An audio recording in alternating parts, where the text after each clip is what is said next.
Idaho Fish and Game presents Vintage Wildlife News, stories from the Great Gem State.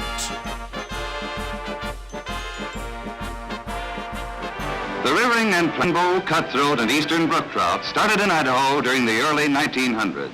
About this time, it became evident that the fish weren't going to be able to keep ahead of the anglers.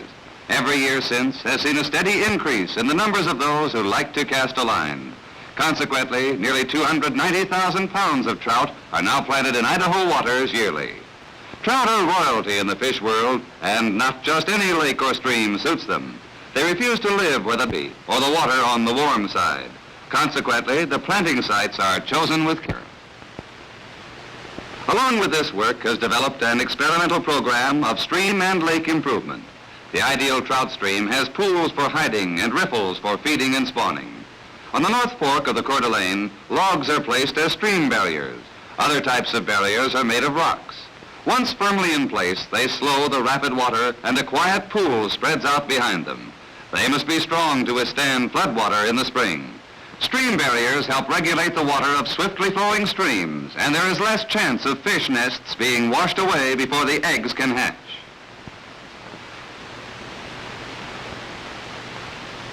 Some hard-working beaver figured this was all done just for him. He'll add the finishing touches and have a pretty good dam.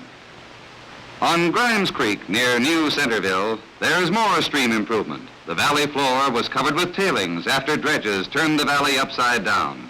The original stream bed was lost. The dredge tailings of rock and sand are pushed aside by a bulldozer, opening new channels for the stream.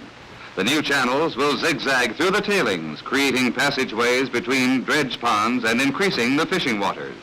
Dams and dikes are constructed to break up shallow stretches of water.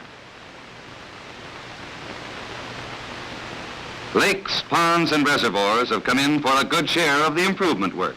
To improve these waters, it is necessary to clear them of all fish. The first step is to test samples of the water. These tests tell the amount of chemicals in the water and the degree of acidity or alkalinity. The temperature is taken at various depths, and the pond or lake bottom is checked for springs. The next step is to measure the water in the lake. The surface area is found by measuring the distance around the lake. Then the water depth is taken at several different places, and the volume of water is computed. A plane table and an alidade are used in making the survey. This work requires one man able to swim, if necessary, and one man long on mathematics. Sighting through the alidade, our biologist engineer lines up with the ore expert across the lake.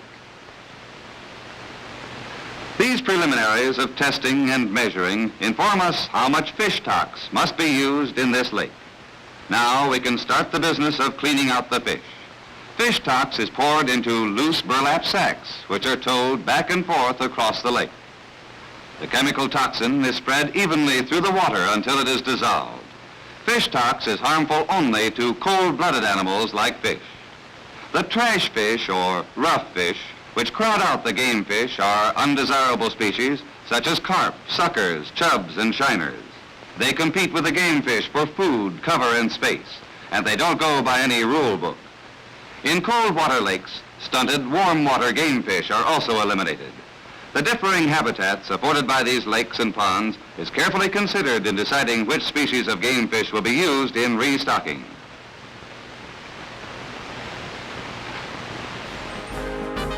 This edition of Vintage Wildlife News has been presented by the Idaho Department of Fish and Game.